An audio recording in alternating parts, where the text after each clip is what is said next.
बुराई पर अच्छाई की जीत का प्रतीक विजयादशमी पर हुआ कोटड़ा में रावण दहन। यहाँ धू धू कर जला रावण। उदयपुर जिले के सुदूर जनजाति क्षेत्र कोटड़ा के गांधी मैदान में रावण दहन कार्यक्रम में उमड़ा जनसैलाब। यहाँ जनजाति मंत्री बाबूलाल खराड़ी, प्रधान सुगना देवी, तहसीलदार लालाराम मीणा, सरपंच जयश्री देवी, पूर्व सरपंच शारदा देवी, एडवोकेट हिम्मतलाल तावड़ सहित कई जनप्रतिनिधि व जनसैलाब यहाँ मौजूद रहा। यहाँ हिंदू समाज के अध्यक्ष पूर्णमल प्रजापत द्वारा कार्यक्रम का संचालन किया गया और आयोजित रावण दहन कार्यक्रम में नन्हे मुन्ने बालकों सहित बड़ी संख्या में महिला पुरुष सहित क्षेत्रवासियों ने भागीदारी की। यहाँ जनजाति मंत्री बाबूलाल खराड़ी व एडवोकेट हिम्मत लाल तावड़ ने विजयादशमी पर्व को लेकर यहाँ जनता को संबोधित किया।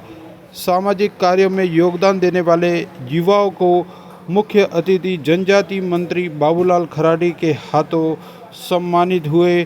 सम्मानित होकर यहाँ युवाओं आपको सोचना है। सोशल मीडिया, कोटड़ा पुलिस थाना अधिकारी मंगलाराम जाप्ते सहित यहाँ मौजूद रहे और कानून व्यवस्था बनाए रखी, साथ ही भीड़ को भी नियंत्रित किया। यहाँ बड़ी संख्या में उमड़ी रावण दहन को लेकर भीड़। यहाँ लोगों ने रावण दहन की आतिशबाजी के साथ डीजे के धुन पर भी थिरकते नजर आए। रावण दहन कार्यक्रम के दौरान यहाँ राम और रावण का युद्ध, साथ ही विशेष तौर पर यहाँ राक्षस सेना व वानर सेना का हुआ युद्ध, जिसमें यहाँ मूर्छित हुए लक्ष्मण, जिसको हनुमान जी द्वारा संजीवन बूटी लाकर किया सजीव, और फिर हुआ राम रावण का युद्ध, जिसमें अच्छाई पर विजय का प्रतीक रावण धू धू कर जल उठा। बड़ा है समस्त मंचस्थ पदाधिकारीगण, सामने बैठे तथा खड़े मेरे युवा साथियों, दोस्तों, मुझे रावण दहन के इस कार्यक्रम में 2 शब्द बोलने का मंच की तरफ से आदेश हुआ है। आज से करीब 10,000 साल पहले माता सीता का, यहाँ हम जिस धरती पर, कोटड़ा की धरती पर खड़े हैं, यहाँ से 771 किलोमीटर दूर नासिक से माता सीता का अपहरण हुआ था।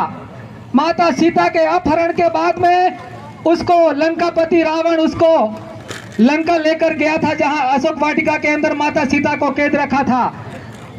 माता सीता को लेने के लिए जब आवश्यकता पड़ी, जब भगवान श्री राम, आप जो यहाँ पर खड़े हैं, उसमें से आदिवासियों, वनवासियों, दलितों, वंचितों, पिछड़ों को लेकर के उनकी सेना बनाकर लंका के पार गए थे। किसी भी राजा महाराजाओं को उस समय के हमारे भगवान श्री राम नहीं लेकर के गए थे। आपको और हमारे जैसे लोगों को जंगलों, पहाड़ों में रहने वाले, झोपड़ियों में रहने वाले लोगों की सेना बना करके लेके गए थे, क्योंकि भगवान को भी पता था ये जो लोग हैं हमारे, जो इनके अंदर सच्ची आस्था है, ये जो जंगलों पहाड़ों में बसते हैं, ये लोग मेरा सच्चा साथ दे सकते हैं, ये हमारा कभी पीछा नहीं छोड़ेंगे। इसलिए भगवान राम की आपको और हमारे पूर्वजों को लंका के पार लेकर गए थे। आप सबको पता है वो युद्ध हुआ था, वो युद्ध सिर्फ 8 दिन चला था, और उस विश्व विजेता, उस तीनों लोगों को अपनी मुट्ठी में एक करने वाले उस रावण को आप और हमारे जैसे लोगों ने 8 दिन के अंदर उस बड़े बड़े महारथियों को चकनाचूर करते हुए रावण को हरा करके माता सीता को वापस भारत लेके आए थे। ये मैं आपको इसलिए देना चाहता हूँ, हमारा पूर्वज कौन है, हमारा खून कौन है, हमारी संस्कृति कौन है, हमारा वंश कौन है, हम कहाँ से आते हैं। आज इस कोटड़ा के अंदर या फिर ट्राइबल एरिया के अंदर या भारत के अंदर वामपंथी और नक्सली विचारधारा के लोग कहते हैं आदिवासी हिंदू नहीं है, फलानी जाति हिंदू में नहीं आती है। इस प्रकार से भ्रमित करने के प्रयास चल रहे हैं। युवाओं, आप मुझे अगर सुन रहे हो तो आपसे मैं कहना चाहता हूं, हमारे और आपके पूर्वज सनातन संस्कृति के, हिंदू संस्कृति के कोई रक्षक है तो आपके और हमारे पूर्वज है। आज इस समाज का, आने वाली संस्कृति का भविष्य आपके कंधों पर है। आप जो मुझे सुन रहे हैं उनके कंधों पर है। आपको सोचना है। सोशल मीडिया, यूट्यूब, व्हाट्सएप पर जो आज व्हाट्सएप यूनिवर्सिटी पर बहुत बातें चलती है आपको भ्रमित करने के लिए, आपको नक्सलवादी बनाया जा रहा है, आपको हिंदू समाज के विरुद्ध में खड़ा किया जा रहा है।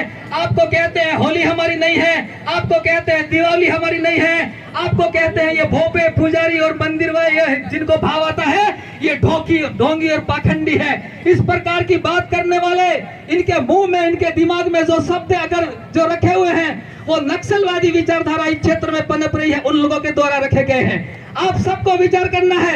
आपके समाज में, परिवार में आपका बच्चा कहां जा रहा है, कौन सी भाषा बोल रहा है, किसका संकेत कर रहा है, उसके ऊपर ध्यान दीजिए। नहीं तो आने वाले समय में ये समाज विरोधी हो जाएगा, ये नक्सलवादी हो जाएगा, ये समाज आतंकवादी बन जाएगा। इसलिए इस समाज को संभालिए, आपकी और हम सबकी जिम्मेदारी है। इस रावण के बेस में हम इस रावण को तो सदियों से 10,000 साल से जलाते हुए आ रहे हैं, लेकिन हमारे समाज के अंदर भी रावण जैसी बुद्धि के लोग पैदा हो रहे हैं। देवी देवताओं का विरोध कर रहे हैं, मंदिरों का विरोध कर रहे हैं, भगवान राम को काल्पनिक कह रहे हैं। ऐसे लोगों को मुंह तोड़ जवाब कौन देगा? आपको देना पड़ेगा। अगर इस संस्कृति को जिंदा रखना है, भारत को जिंदा रखना है, भारतीय तत्वों को जिंदा रखना है, इस देवभूमि को जिंदा रखना है, तो आप सबको आगे आना पड़ेगा। इसी के साथ मैं अपने बातों को विराम दूंगा। जय हिंद, जय भारत। लेकिन हमें सोचना है कि हमें कौन सा रास्ता अपनाना। हमारे पूर्वज क्या करते थे, हमारी विरासत क्या थी, हमारी संस्कृति क्या थी। आजकल संस्कृति की व्याख्या भी अलग अलग प्रकार के होने लग गई है, क्योंकि कई प्रकार के लोग कई प्रकार की बात बोलते हैं।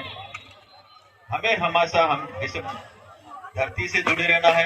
भारत माता हमारी माँ है, इसके लिए हम जिएंगे और ये सारा काम करके देश को आगे बढ़ाएंगे, देश को ताकतवर बनाएंगे। यही आप करके इस विजयदशमी के इस अवसर पर आप सबको मेरी ओर से शुभकामनाएं। जय भारत, धन्यवाद।